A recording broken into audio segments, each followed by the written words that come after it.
Hi S B, എവിടം വരെ Christmas ഒക്കെ? ആരുടെ നോമ്പൊന്നും പൊട്ടിയില്ലല്ലോ അല്ലേ?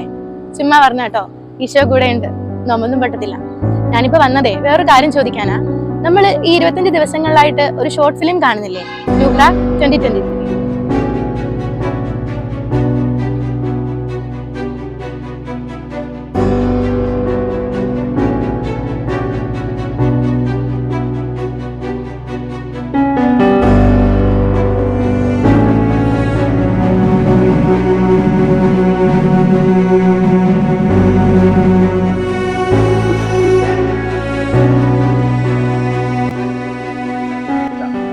ഈ ഷോർട്ട് ഫിലിം നമ്മൾ കാണുന്നത് മാത്രമേ ഉള്ളൂ, അതോ ആ വചനങ്ങൾ നമ്മുടെ ജീവിതത്തിൽ പ്രാവർത്തികമാക്കുന്നുണ്ടോ എന്നറിയാനായിട്ടാണ് ഞാനിപ്പോൾ വന്നത്.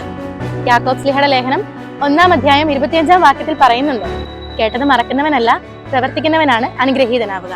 അപ്പോൾ നമ്മളെല്ലാവരും ജസ്റ്റ് ഇത് കേട്ട് അങ്ങ് മറക്കുവാണോ, അതോ പ്രവർത്തിക്കുന്നുണ്ടോ? നമ്മളെല്ലാവരും ഇത് പ്രവർത്തിക്കുന്നുണ്ട്. എല്ലാവരെയും ഈശോ അനുഗ്രഹിക്കട്ടെ. ഇനി എന്തെങ്കിലും കാരണത്താൽ ആർക്കെങ്കിലും അത് സാധിക്കാതെ പോവുകയാണെങ്കിൽ അതിനുള്ള കൃപ, അതായത് അത് പ്രവർത്തിക്കാനുള്ള കൃപ ഈശോ തരട്ടെ. നമുക്ക് എല്ലാവർക്കും പറ്റുമെന്ന് ഈശോ അനുഗ്രഹിക്കട്ടെ.